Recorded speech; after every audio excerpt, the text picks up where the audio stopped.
नमस्कार दोस्तों। आजकल किसी के पास भी टाइम नहीं है। लोग अपने सपनों को बहुत जल्दी पाना चाहते हैं, बहुत जल्दी करोड़पति बनना चाहते हैं, शॉर्टकट से ही सब कुछ सीखना चाहते हैं। लेकिन एक बार अपने आप से पूछो कि अगर आपके सपने इतने बड़े हैं तो क्या आपके इन बड़े सपनों के लिए आपका ज्ञान भी बड़ा होना ज़रूरी नहीं है? क्या आपके मोटिवेशन का आधार बहुत स्ट्रॉन्ग नहीं होना चाहिए? आपने बहुत बार देखा होगा कि जब तक आप कोई मोटिवेशनल वीडियो देखते हो तब तक आप में जोश रहता है, लेकिन जैसे ही काम करना या पढ़ाई करना शुरू करते हो जोश पता नहीं कहाँ गायब हो जाता है। यह वीडियो थोड़ा लंबा है, लेकिन अगर आपने इसमें बताया गया रहस्य जान लिया तो ना तो आपको किसी और मोटिवेशनल वीडियो, किसी ज्ञान की ज़रूरत पड़ेगी और ना ही ऐसा कोई लक्ष्य होगा जो आज के बाद आप अपनी लाइफ में प्राप्त नहीं कर सको। लेकिन ये कैसे पॉसिबल होगा? इसके लिए आपको शांति से बैठ के, आंखें बंद करके इस वीडियो की पूरी बातों को जब तक समझ में ना आ जाए तब तक बार बार सुनकर अपनी थॉट्स में बिठा लेना चाहिए। और अगर आप इस वीडियो को बीच में छोड़ के जाना चाहते हो तो कृपा करके आप इसको अभी स्किप कर दें, क्योंकि अधूरा ज्ञान बिना ज्ञान से भी ज़्यादा खतरनाक होता है। और खुद भगवान श्री कृष्ण ने गीता में कहा है कि कभी भी उस इंसान को सेक्रेट ज्ञान जबरदस्ती नहीं देना चाहिए जो उसको लेना नहीं चाहता। तो दोस्तों, एक सवाल का जवाब दीजिए। इस पृथ्वी के सबसे पहले और इस पृथ्वी के ही नहीं बल्कि पूरे ब्रह्मांड के पास्ट, प्रेजेंट और फ्यूचर के सबसे महान मोटिवेशनल स्पीकर का नाम क्या है? जी हाँ, बांसुरी बजाने वाले भगवान कृष्ण, जिन्होंने आज की तारीख से ना जाने कितने ही युगों पहले महाभारत के युद्ध के मैदान में एक ऐसा ज्ञान दिया था जो आज 21वीं सदी की दुनिया पर, आज के लोगों की लाइफ स्टाइल पर भी एकदम सही बैठता है। और यह जानकर के बड़े बड़े लोग और रिसर्च करने वाले हैरान हो जाते हैं कि ऐसा कैसे हो सकता है। उस महाभारत के युद्ध के मैदान में दिए गए ज्ञान को पढ़कर Albert Einstein, Mahatma Gandhi, Swami Vivekananda, Annie Besant, Sunita Williams जैसे और ना जाने कितने लोगों ने भी अपना जीवन बदल लिया।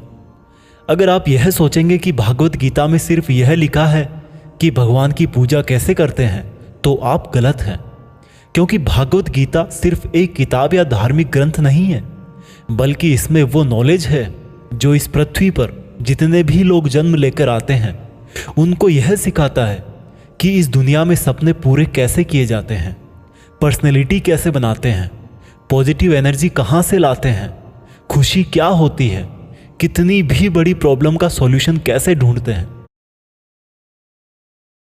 Muscle Blaze Biozyme Whey, the international award-winning and certified protein that works as hard as you do, with US patent-published enhanced absorption formula that delivers 50% higher protein for muscle building. Science recognized by the world.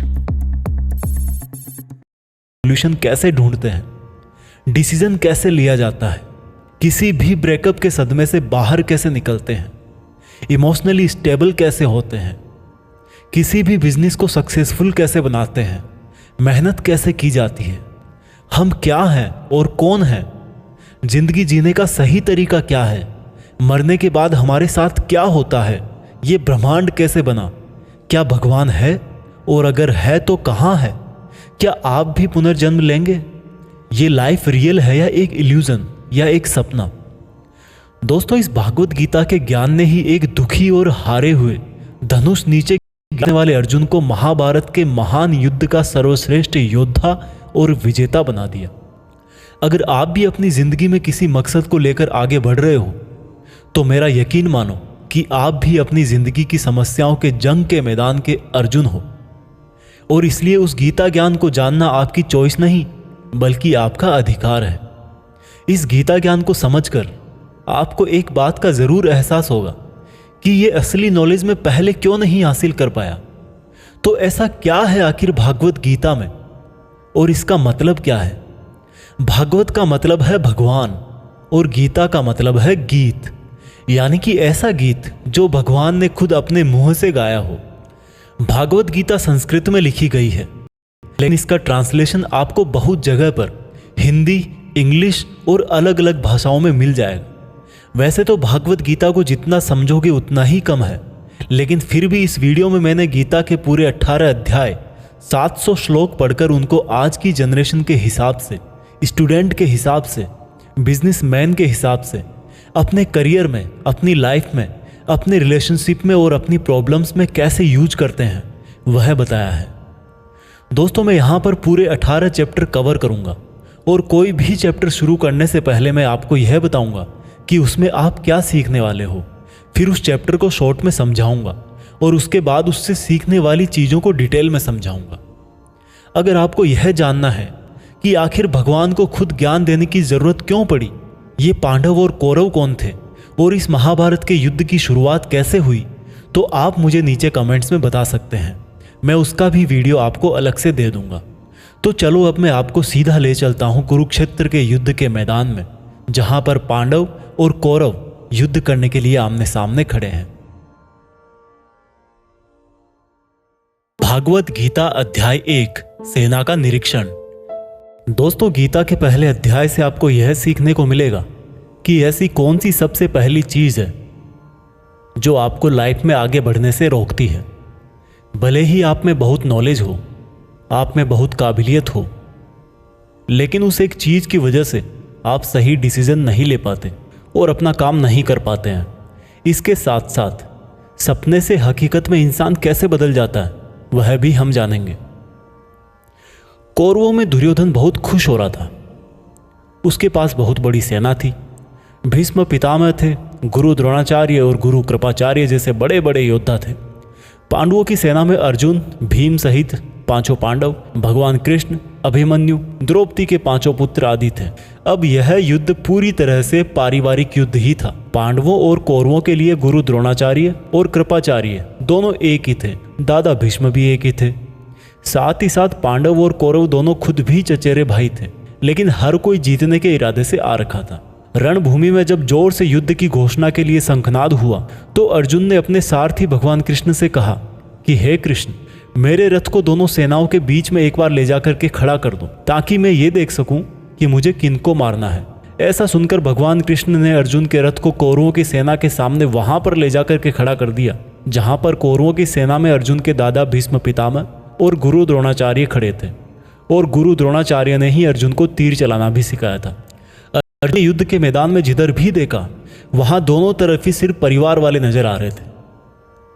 ये देखकर अर्जुन बहुत दुखी हो गए और कृष्ण से बोले, यहाँ तो हर कोई मेरा सगा संबंधी ही है, मैं अपने ही लोगों को युद्ध में नहीं मार सकता। मुझे इस राज्य के लिए तो क्या, अगर कोई तीनों लोक भी दे तो भी मैं ऐसा युद्ध नहीं करूंगा जिसमें मुझे अपनों को ही मारना पड़े। इस तरह से अर्जुन पूरे दुखी होकर और खुद को कोसते हुए अपने धनुष को छोड़कर रथ में वापस जाकर बैठ गए। दोस्तों, गीता के इस फर्स्ट चैप्टर से हमें यह सीखने को मिलता है कि वास्तविकता सोच से अलग होती है। हमें नहीं पता होता है कि जब हम कोई काम करने का इरादा लेकर जा रहे होते हैं तो वहां पर क्या हो सकता है। जब हम किसी बुरी चीज का सामना करते हैं तो हम संयम खो बैठते हैं और घबरा जाते हैं, और घबरा जाने के बाद हम हमारा ही असली रूप भूल जाते हैं। भले ही अर्जुन युद्ध कला में मास्टर थे और भले ही वो युद्ध करने के लिए मैदान में धनुष उठाकर चले आए, लेकिन युद्ध सिर्फ हथियारों के चलाना जानने से नहीं होता। उसके लिए इरादे भी चाहिए होते हैं, इमोशनल स्टेबिलिटी चाहिए होती है। मैदान में आकर अर्जुन को अपनी ड्यूटी से ज़्यादा फैमिली और गुरुओं से मोह हो गया और उससे फिर वो दुखी हो गए। वो युद्ध करने का डिसीजन नहीं ले पाए। इससे यह भी सीखने को मिलता है कि ज़िंदगी में हमें हमारा कर्म करने से सबसे पहले रोकने वाला कोई होता है तो वो है हमारा मोह, यानी कि अटैचमेंट। आप सुबह जल्दी उठ सकते हो, लेकिन आपको नींद और आलस्य का मोह होता है। अर्जुन एक क्षत्रिय थे और युद्ध करना ही उनका काम था, और वो युद्ध करने में बहुत अच्छी तरह से ट्रेंड भी थे, लेकिन वो अटैचमेंट में आकर अपना कर्म भूल गए। इसलिए अगर लाइफ में आपको चुनौतियों से लड़ना है तो आपको अपने अटैचमेंट को सेक्रीफाइस करना आना चाहिए। दोस्तों, इसको आप इस तरह से भी समझ सकते हो। मान लो आप किसी से बहुत प्रेम करते हो, लेकिन वह मनुष्य आपके प्रेम की कदर नहीं करता। ऐसे में आपको उसका प्रेम पाने का मोह नहीं होना चाहिए, क्योंकि अटैचमेंट किसी भी तरह का हो, जब तक वो है आप अपनी लाइफ के अर्जुन नहीं बन पाओगे। Muscle Blaze Biozyme Whey, the international award-winning and certified protein that works as hard as you do. With US patent-published enhanced absorption formula that delivers 50% higher protein for muscle building. Science recognized by the world. जो नहीं बन पाओगे। भागवत गीता अध्याय 2, गीता का सार। दोस्तों, गीता के दूसरे अध्याय से हमें इमोशनल स्टेबिलिटी, आत्मा, मृत्यु, पुनर्जन्म, डिसीजन मेकिंग के बारे में सीखने को मिलता है और गुस्से का सबसे बड़ा रीजन और उसका सॉल्यूशन क्या है, कैसे आप किसी भी कंडीशन में खुश रह सकते हो और मेहनत कैसे करते हैं, यह भी आपको सीखने को मिलेगा। जब अर्जुन ने युद्ध करने से मना कर दिया, तब सारथी श्री कृष्ण ने अर्जुन से कहा कि अर्जुन, ये तुम्हें अचानक से क्या हो गया? जिस तरह की कमजोर बातें तुम बोल रहे हो वो तुम जैसे महान योद्धा के मुंह से बिल्कुल अच्छी नहीं लगती। इसलिए अपने इस मन की कमजोरी को छोड़कर युद्ध के लिए वापस खड़े हो जाओ। अर्जुन बोले कि मैं किस तरह से अपने ही गुरुजी द्रोणाचार्य और दादाजी भीष्म पितामह को मारने के लिए अपना धनुष चला सकता हूँ, क्योंकि ये तो मेरे लिए हमेशा से ही भगवान की तरह रहे हैं। इस युद्ध को करने से अच्छा है कि मैं भिखारी बन जाऊं, क्योंकि अपनों को ही मारूंगा तो जीत में भी मेरी हार ही है। मैं सही और गलत को नहीं समझ पा रहा, इसलिए मेरा मार्गदर्शन करो कृष्ण। श्री कृष्ण मुस्कुराकर अर्जुन को देखने लगे। भले कोई इंसान उनसे कुछ मांगे और वो दे ही ना, ऐसा भी कभी हो सकता है क्या? यहीं से शुरू होता है भागवत गीता का वो ज्ञान जो आपको भी अर्जुन बनकर ध्यान से सुनना और समझना चाहिए। श्री कृष्ण बोले कि अर्जुन, ये तुझे अचानक से क्या हो गया? तुझ जैसे इंसान को किसी दूसरे की मृत्यु को लेकर नहीं डरना चाहिए। और वैसे भी तुझे क्या लग रहा है, ये लोग तेरे मारने से मर जाएंगे और तू ही इनको मारेगा? इन सब लोगों का और तुम्हारा भी पिछला जन्म भी था और अगला जन्म भी होगा। इसलिए जैसा तुम सोचकर दुखी हो रहे हो वह ज्ञान तुम्हारा अधूरा है। और रही बात इनकी मृत्यु का तुझे पाप लगने की, तो ये समझ ले, इनको मारो नहीं बल्कि मैं हूं। तू तो इनकी मौत का सिर्फ एक कारण है और ये लोग मरने के बाद भी मेरे ही पास आएंगे, क्योंकि ये लोग शरीर नहीं है बल्कि आत्मा है और आत्मा को किसी भी तरह से नष्ट नहीं किया जा सकता। आत्मा तो अगले जन्म के लिए इस शरीर को उसी तरह से छोड़ देती है जिस प्रकार से तुम अपने पुराने कपड़े बदलकर नए पहनते हो। हे अर्जुन, जन्म देने वाला और मारने वाला मैं ही हूं। और ये बता, क्या तू किसी मरे हुए इंसान को जिंदा कर सकता है? अगर तू मरे हुए को जीवन नहीं दे सकता तो जीवित को भी नहीं मार सकता, क्योंकि जीवन देने वाला भी मैं हूं और मारने वाला भी मैं हूं, और इनकी मौत मैंने तेरे ही हाथों लिखी है। और अर्जुन, अगर तुझे ऐसा लगता है कि आत्मा भी मरती है तो ये जान ले कि आत्मा जैसे जन्म लेकर मरती है, वैसे ही मरने के बाद प्रकृति का चक्र पूरा करने के लिए उसको फिर से जन्म लेना पड़ेगा। इस प्रकार से भी आत्मा नष्ट नहीं हुई। और जब प्रकृति ऐसे ही चलती है तो भला तू इसका जिम्मेदार कैसे हुआ?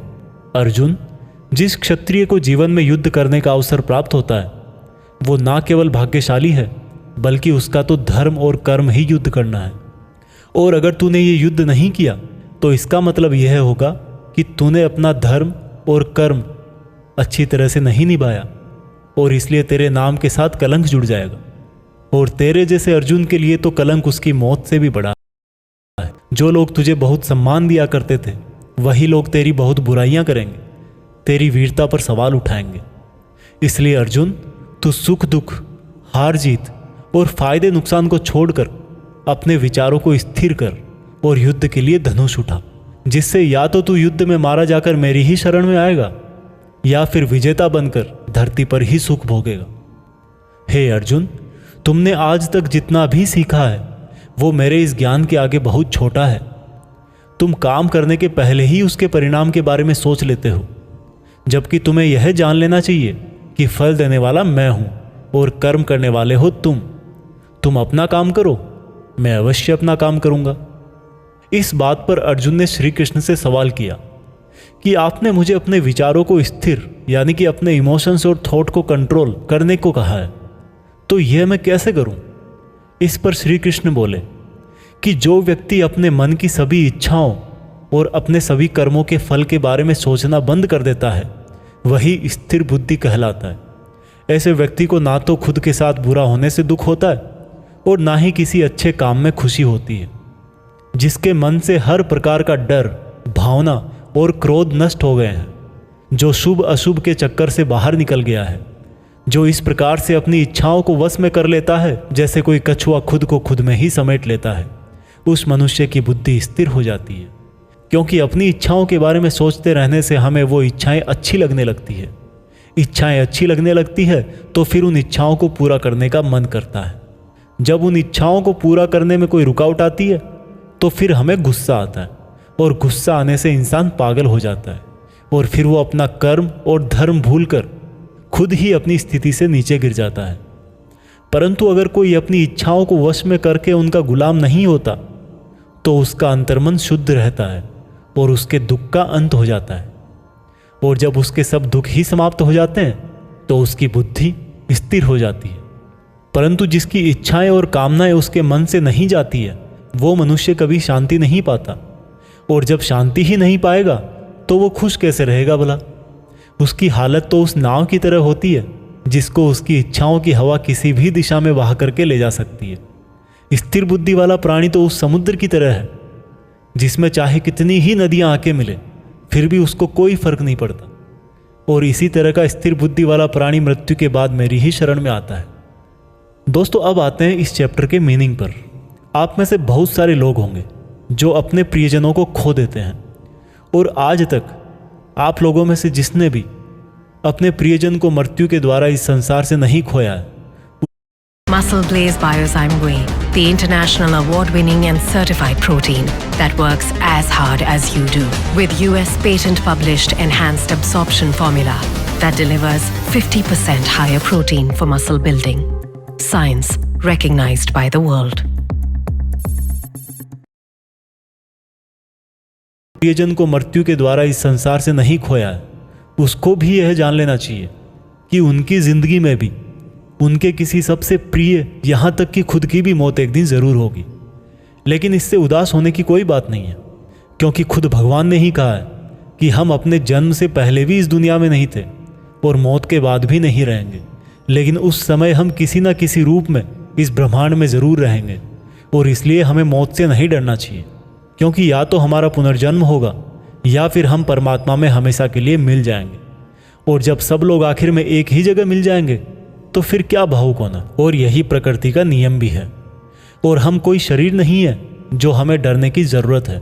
हम आत्मा है और उसी का अंश है जिसको हम भगवान कहते हैं।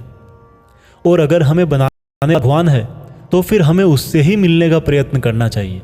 ये दुनिया तो मात्र उस ईश्वर का एक मायाजाल है। अब दोस्तों, अर्जुन डिसीजन नहीं ले पा रहे थे। जब भी हम कोई डिसीजन लेते हैं तो एक तरफ हमारा अटैचमेंट होता है और दूसरी तरफ वो होता है जो हमें करना चाहिए। और इसी मोह के चक्कर में हम वो नहीं कर पाते जो हमारा रियल काम होता है और जो हमें लाइफ में सफलता के रास्ते पर आगे ले जाता है। उदाहरण के लिए, अगर आपको घर से दूर पढ़ाई करने के लिए या सपने पूरे करने के लिए घर से दूर जाना पड़ रहा है तो आपको अपने परिवार का मोह छोड़ना पड़ेगा। इसी तरह से आपको हर डिसीजन में यह देखना है कि आपकी लाइफ में मोह कौन कौन से हैं और आपके कर्तव्य के लिए ज़रूरी क्या है। इसके बाद बात करते हैं कि हमारी प्रॉब्लम्स का सबसे बड़ा कारण क्या है और उनका सबसे बड़ा सॉल्यूशन भी क्या है। दोस्तों, हमारे दुखों का सबसे बड़ा कारण है हमारा अपनी इच्छाओं के बारे में सोचना। जब हम अपनी इच्छाओं के बारे में सोचते हैं तो समय बीतने के बाद हम उनको पूरा करने की भी कोशिश करते हैं, और जब वो कोशिशें नाकाम हो जाती है तो हमारे अंदर गुस्सा पैदा हो जाता है। और गुस्सा ऐसी चीज़ है जिसको अगर किसी ने शरीर छोड़ने के पहले नहीं छोड़ा तो कभी आप अपने जीते जी खुश नहीं रह पाओगे। आप हमेशा अपने आप को समस्याओं से घिरा हुआ ही पाओगे, क्योंकि ये दुनिया तो सिर्फ आपका ही रिफ्लेक्शन है। अब आप यह भी बोलोगे कि अगर ज़िंदगी में कोई इच्छा ही नहीं रखेंगे तो सक्सेस कैसे हासिल होगी, नाम कैसे कमाएंगे। तो दोस्तों, इसके बारे में भगवान कृष्ण ने कहा है कि सबसे पहले आप अपने कर्म को पहचानिए, यानी कि आपके लिए ऐसा क्या करना ज़रूरी है जो आपको अपना लक्ष्य प्राप्त करवाएगा। और उसके बाद सफल होने की उम्मीद या असफल होने का डर मन में पैदा किए बिना अपने काम को ऐसे करें जैसे वो काम आप नहीं बल्कि खुद भगवान कर रहे हैं। और इस तरह से आपकी हिम्मत कभी नहीं टूटेगी, क्योंकि आपको यह लगेगा कि ये काम मैं नहीं बल्कि मेहनत भगवान कर रहे हैं। और इस तरह से आपकी हिम्मत कभी नहीं टूटेगी, क्योंकि आपको यह लगेगा ही नहीं कि आप मेहनत कर रहे हो। भागवत गीता अध्याय 3 कर्म योग। दोस्तों, अब गीता के 3rd चैप्टर में हम जानेंगे कि ऐसी कौन सी 2 चीजें हैं जो आपको इस दुनिया में कुछ भी हासिल करके दे सकती है। इसमें यह भी जानेंगे कि हम क्या हैं और हमारे अपने मन को अपने काबू में करके अपनी सभी गंदी आदतें कैसे छोड़ें और अपनी मनचाही मंजिल कैसे प्राप्त करें। अर्जुन बोले, हे कृष्ण, आपकी बातें सुन के ऐसा लग रहा है कि जैसे ज्ञान कर्म से ज़्यादा सही है, लेकिन आप तो मुझे सन्यासी बनने की जगह युद्ध करने के लिए बोल रहे हो। तो आप ये बताइए कि मैं ज्ञान का रास्ता अपनाकर सन्यासी बनूं या कर्म का रास्ता अपनाकर युद्ध लड़ूं। सुनकर कृष्ण बोले, इस संसार में मैंने खुद ने ही 2 तरह के योग बनाए हैं। योग मतलब ऐसा रास्ता जिससे हम अपना जीवन सफल बनाते हैं। उनमें से एक है ज्ञान योग और दूसरा है कर्म योग। और अर्जुन, तुम एक मनुष्य हो, तुम चाह करके भी अपने शरीर के कर्मों को पूरी तरह से नहीं छोड़ सकते। उदाहरण के लिए, तुम्हें हर पल सांस तो लेना ही पड़ेगा। अगर पेट है तो खाना तो पड़ेगा ही। और अगर तुम इन सब को किसी भी शक्ति से रोकना भी चाहोगे तो क्या निश्चित है कि तुम अपनी इच्छाओं के बारे में नहीं सोचोगे। कहने का मतलब है, तुमसे जाने अनजाने में कर्म तो हो ही जाएगा, क्योंकि तुम मनुष्य हो और तुम तो वैसे क्षत्रिय हो, तो तुम अपने धर्म से भी बंधे हो। इसलिए तुम्हारे लिए संन्यास के रास्ते की जगह कर्म का रास्ता ज़्यादा सही है। मतलब ज्ञान योग या सांख्य योग की जगह कर्म योग ज़्यादा सही है। इसलिए तुम यह सोचकर कि यह काम तुम नहीं कर रहे हो, बल्कि प्रकृति का गुलाम होकर तुम्हारा शरीर कर रहा है, फल की इच्छा किए बिना अपना कर्म योग करो। क्योंकि अगर तुम अपने आप को खुद के कर्म का कर्ता यानी करने वाला नहीं मानोगे तो मैं तुम्हारा कर्ता बनूंगा। और जब मैं तुम्हारा कर्ता बनूंगा तो तुम्हें बिना मांगे ही वो सब सुविधाएं, सुख और राज्य दे दूंगा जिसकी तुम्हें ज़रूरत होगी। बिना मेहनत किए ही सुख सुविधाओं और राज्य का भोग किया तो तुम एक चोर कहलाओगे और तुम कभी परमात्मा यानी कि मुझसे नहीं मिल पाओगे। जिस तरह से महान लोग खाने के लिए नहीं बल्कि जीने के लिए खाते हैं, उसी तरह से तुम भी परिणाम के लिए नहीं बल्कि कल्याण के लिए युद्ध करो। हे अर्जुन, तुम मनुष्यों में सबसे बड़े हो, इसलिए जैसा तुम करोगे ठीक वैसा ही तुम्हारी संतान या आने वाली दुनिया करेगी। अर्जुन, अब तू मुझको ही देख ले, मैं तो भगवान हूँ, मुझे भला किसी काम को करने की ज़रूरत क्या है। पर मैं इसलिए अपना कर्म करता हूँ क्योंकि मनुष्य की आत्मा मेरा ही छोटा सा अंश है, और जैसा मैं करूँगा वैसा ही फिर मनुष्य करेगा। और इस तरह से तो पूरी सृष्टि ही नष्ट हो जाएगी। कोई अगर तुम्हारा साथ भी ना दे या तुम्हारी आलोचना भी करे तो तुम उनको बिना कुछ कहे सिर्फ अपना कर्म करते जाओ, और ऐसा करने पर वह मनुष्य भी कुछ समय बाद तुम्हारे जैसा ही करने लग जाएगा। जो व्यक्ति यह सोचता है कि वह कर्म खुद करता है, उससे बड़ा मूर्ख और दुखी इस दुनिया में और कोई नहीं है। और ज्ञानी लोगों के द्वारा ऐसे मूर्खों को कभी नहीं छेड़ा जाना चाहिए। इसलिए अर्जुन, तू भी अपने आप को इस कर्म के बंधन में ना बांधकर बिना किसी आशा के, दया के और पछतावे के अपना युद्ध कर।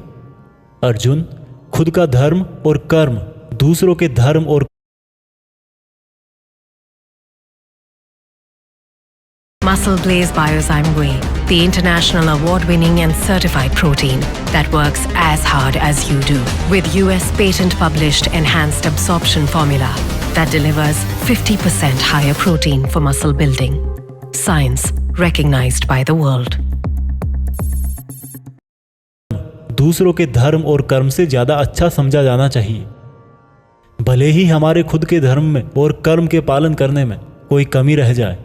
अर्जुन ने फिर सवाल किया कि अगर मनुष्य उसी परमात्मा का अंश है तो उससे गलतियां क्यों हो जाती है और वो बुरे काम क्यों करता है।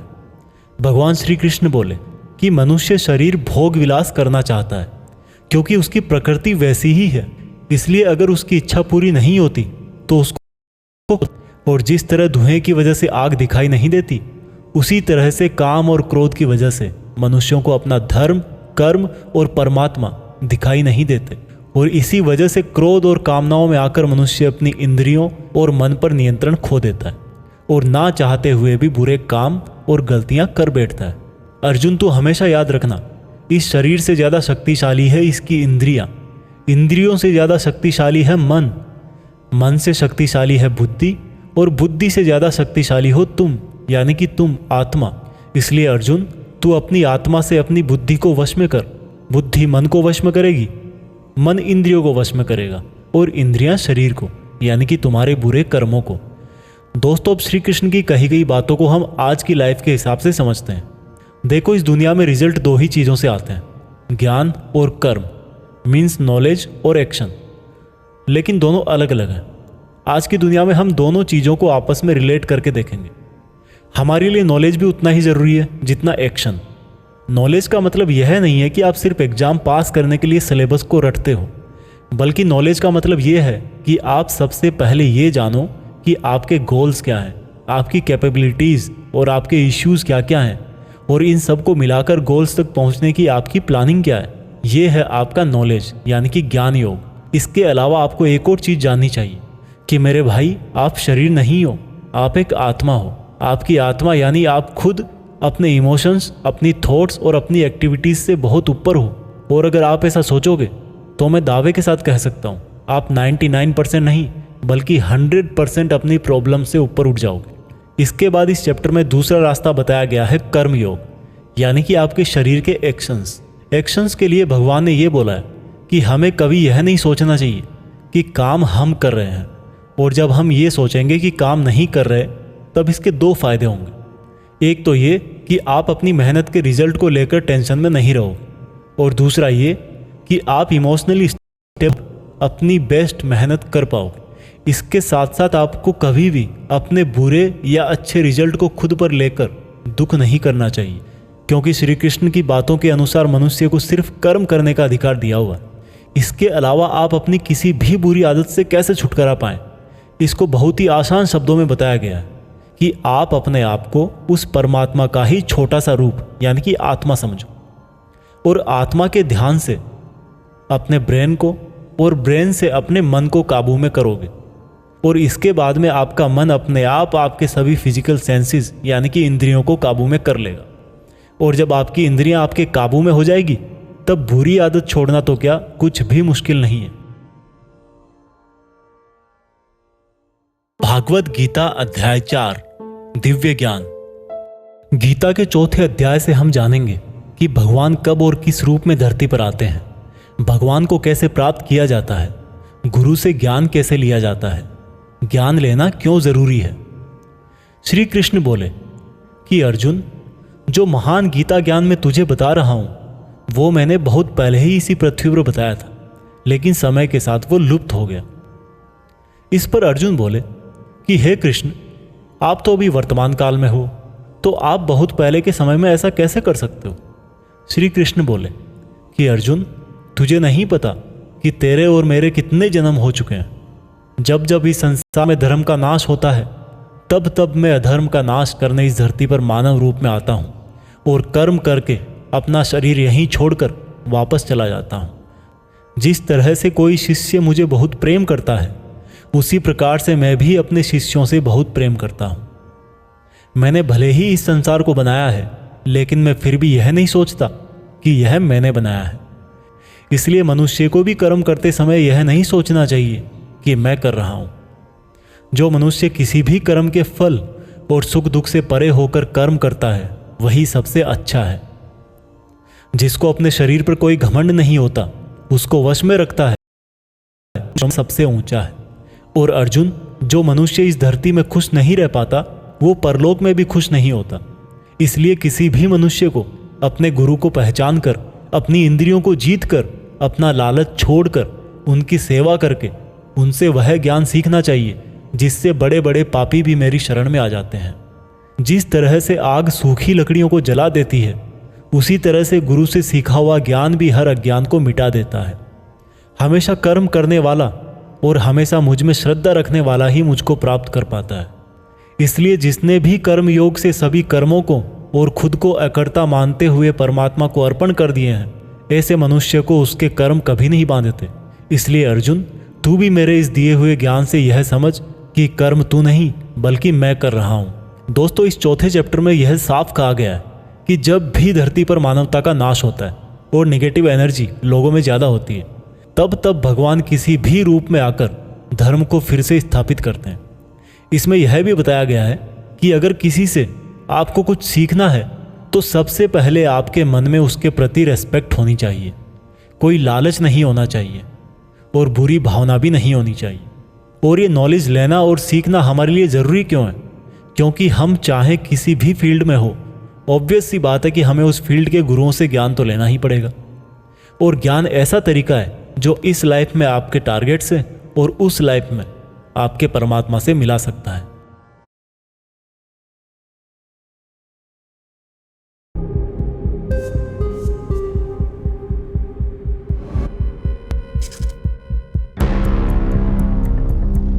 Good is the enemy of great, especially when the Sid is to consistently be the world's best.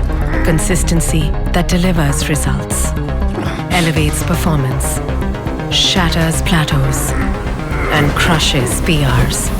Zid to be consistently genuine with rigorously high quality checks. Taste gains in every scoop. Muscle Blaze Biozyme Whey, the international award-winning and certified protein that works as hard as you do. With US patent-published enhanced absorption formula that delivers 50% higher protein for muscle building. Science recognized by the world. और उस life में आपके परमात्मा से मिला सकता है।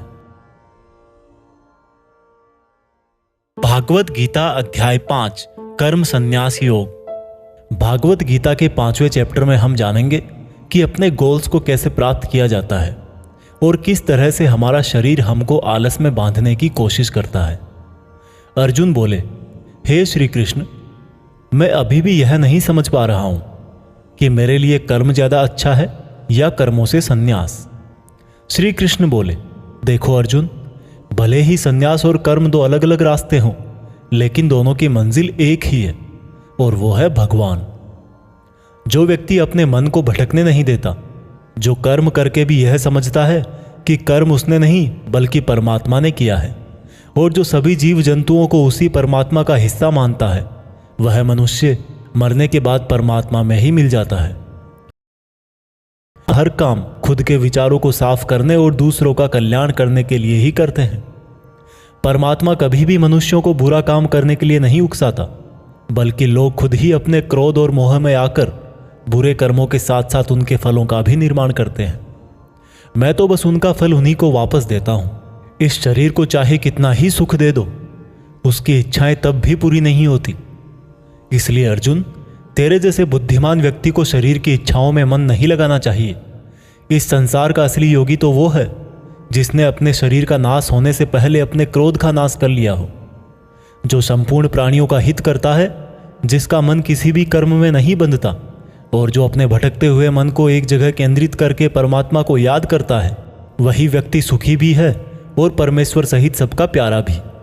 हे अर्जुन, ये इंद्रियां, मन, बुद्धि, इच्छा, आशा, डर और क्रोध ही तेरे दुश्मन हैं। इनका त्याग कर। दोस्तों, हमारी बॉडी यानी कि शरीर हमेशा रिलैक्स रहना चाहता है, क्योंकि बाय नेचर शरीर एक निर्जीव चीज ही है अगर उसमें आत्मा ना हो तो। लेकिन हम यह सोच लेते हैं कि मैं तो शरीर हूँ, ये मेरी आंखें हैं, ये मेरे हाथ हैं और अब मेरा शरीर मुझे सोने के लिए बोल रहा है। तो इसका मतलब यह है कि आपका शरीर आपकी बुद्धि पर भारी पड़ चुका है। इसलिए आपको यह समझना होगा कि आप आत्मा हो और इस शरीर को आप अपनी बुद्धि से जिस तरह चलाना चाहोगे वह वैसा ही चलेगा। दोस्तों, जो रास्ते भागवत गीता में बताए जा रहे हैं वह मनुष्य को परमात्मा से मिला देते हैं। और अगर आप इन सब बातों को अपनी लाइफ में उतारोगे तो आप अपने सपनों को तो आसानी से हासिल कर ही लोगे।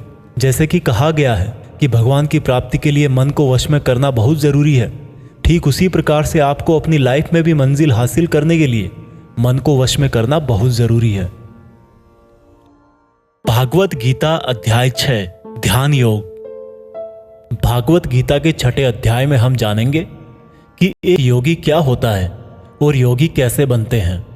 यानी कि आज की लाइफ में बोले तो वह इंसान जो अपनी लाइफ में कुछ बड़ा करना चाहता है। इसके साथ साथ हम यह भी जानेंगे कि क्या होगा अगर आपने इस जीवन में बहुत मेहनत करी लेकिन फिर भी आपकी डेथ होने से पहले आपका सपना पूरा नहीं हुआ। श्री कृष्ण बोले, केवल अपने सांसारिक कर्मों को त्यागने वाला ही योगी नहीं होता, बल्कि जो व्यक्ति करने योग्य सब काम को करता हुआ उनके फल का लालच नहीं करता, वही असली योगी कहलाता है। जो व्यक्ति अपने मन को जीत लेता है तो उसके लिए इस संसार में और कुछ भी जीतना जरूरी नहीं होता, और जिसका मन इधर उधर भटकता रहता है उसके लिए इस संसार में कुछ भी पाना आसान नहीं होता, क्योंकि हमारा गुलाम मन हमारा मित्र होता है, और अगर हम उसके गुलाम बन जाते हैं तो वो हमारा सबसे बड़ा शत्रु बन जाता है। जो व्यक्ति अपने मन के और संसार के किसी भी विचार, वासना या वस्तु से मोहित नहीं होता, और जो मित्र, दुश्मन, महात्मा, पापी, जीव जंतु आदि के प्रति समान दया भाव रखता है, वही योगी की असली निशानी होती है अर्जुन। और जब इस तरह का योगी भाव आने लगे तो बिना किसी आशा के, बिना किसी भय के अपने मन को मित्र बनाकर मेरा ध्यान करना चाहिए। ऐसा योगी नींद और भोजन भी उतना ही करता है जितना आवश्यक हो। ऐसा योगी उसी तरह से अपने वचन पर स्थिर रहता है जैसे पूरी तरह रुकी हुई हवा में दीपक की लौ होती है। जब जब भी उसका मन भटके तब तब उसको उस इच्छा को वश में करके फिर से मन को केंद्रित करना चाहिए। और जब योगी इस संपूर्ण ध्यान की अवस्था में आ जाता है तो बड़े से बड़ा दुख भी उसको उसके स्थान से नीचे नहीं गिरा सकता। अर्जुन ने कहा, मगर हे कृष्ण, यह मन बहुत ही चंचल और हठीला है। इसको एक जगह पर रोकना हवा को एक जगह पर रोकने की तरह बहुत मुश्किल है। श्री कृष्ण बोले, हाँ, यह सत्य है कि मन को वश में करना बहुत कठिन है, लेकिन यह भी जान लो कि बार बार योगाभ्यास और आत्मविश्वास से असंभव को संभव बनाया जा सकता है। अर्जुन ने फिर पूछा कि हे कृष्ण, अगर कोई योगी इस तरह से ध्यान केंद्रित करके योग करे, लेकिन अगर अंतिम समय में किसी कारणवश उसका मन भागने लगे तो क्या उसकी पूरी मेहनत शून्य हो जाएगी? श्री कृष्ण बोले, नहीं अर्जुन, निरंतर परमात्मा की तरफ बढ़ना हर आत्मा का अधिकार है। अगर किसी कारणवश वह योगी आत्मा योग की राह से विचलित भी हो जाती है तो भी उसको योग भ्रष्ट पुण्य पुरुषों के लोक में कई वर्ष सुख और आनंद मिल जाता है, और वहां पर वह ध्यान भ्रष्ट योगी भी सुख में समय बिताकर फिर से किसी पुण्यात्मा के परिवार में जन्म ले लेता है। और इस तरह से उस आत्मा की यात्रा वहीं से शुरू हो जाती है जहां पर उसने पिछले जन्म में समाप्त करी थी, और इस प्रकार से उसे एक नया रूप, नया जीवन परमात्मा से मिलन के प्रयत्न के लिए फिर से मिल जाता है। अर्थात उसका पिछले जीवन में किया गया योग बेकार नहीं जाता, लेकिन लगातार प्रयत्न करने वाला योगी इसी जन्म में अपने जीवन चक्र से मुक्त होकर परमात्मा में विलीन हो और विद्वानों से भी श्रेष्ठ है। इसलिए अर्जुन, तू भी योगी बन, क्योंकि जो योगियों में भी परम होता है वह मेरा भी परम प्रिय होता है। दोस्तों, हर वो इंसान जिसकी आंखों में कुछ बड़ा करने का सपना है, उसको अर्जुन की तरह ही एक योगी बनना चाहिए। योगी वो इंसान है जो पूरी तरह से इमोशनली बैलेंस्ड है, न्यूट्रल है, जो दूसरों की बातें माइंड नहीं करता और हमेशा अपने टारगेट को पूरा करने के लिए मेहनत करता है। लेकिन दोस्तों, जिंदगी का किसको पता, भगवान ना करे कि ऐसा हो कि कोई इंसान उसके सपने पूरे होने से पहले ही मर जाए तो उसकी तो मेहनत किसी काम की ना रही और सपने सपने ही रह गए। पर एक बहुत ही सीक्रेट बात भगवान कृष्ण ने इस अध्याय में यह बताई है कि अगर आप मेहनत कर रहे हो और आप बहुत नॉलेज हासिल कर लिया है, लेकिन फिर भी आपको मंजिल नहीं मिली और किसी रीजन की वजह से, परमात्मा ना करे ऐसा हो, पर आपकी डेथ हो जाए या सपने के लिए मेहनत करते करते बूढ़े होकर मर जाओ, तो इस केस में चाहे आपको जीते जी फल मिले या ना मिले, मरने के बाद में आपको स्वर्ग में अपने कर्मों के अनुसार पूरा सुख मिलेगा। और जब आपके अच्छे कर्मों का बैलेंस खत्म हो जाएगा तो आप फिर से धरती पर जन्म लेकर आओगे और बाय नेचर आप ऐसे माहौल या घर में जन्म लोगे जिसमें आपको पिछले जन्म के ज्ञान वाला लेवल नेचुरली ही मिल जाएगा और आपको उसके आगे की मेहनत करने के लिए फिर से एक पूरी नई जिंदगी मिल जाएगी। ऐसा मैं नहीं, स्वयं कृष्ण ने योगी के बारे में बताते हुए इस गीता के 6ठे चैप्टर के श्लोक नंबर 37 से लेकर श्लोक नंबर 45 तक यही बात कही है, और यह भी कहा है कि ये उनके लिए एप्लीकेबल है जो सच में बहुत बहुत मेहनत करते हैं। यह भागवत गीता सार आप YouTube के जीत फिक्स चैनल पर सुन रहे हैं। भागवत गीता अध्याय 7 भगवान का ज्ञान। भागवत गीता के 7वें चैप्टर में बताया गया है कि ईश्वर किस तरह से इस संसार को चलाते हैं, ईश्वर को कौन से भक्त बहुत अच्छे लगते हैं, इंसान भगवान को क्यों नहीं जान पाता है? भगवान कृष्ण बोलते हैं कि हे अर्जुन, अब मैं तुझे वो बातें बताने वाला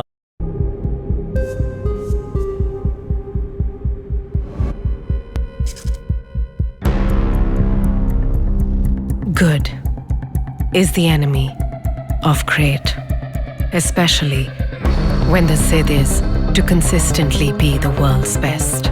Consistency that delivers results, elevates performance, shatters plateaus, and crushes PRs. Zid to be consistently genuine with rigorously high quality checks. Taste gains in every scoop.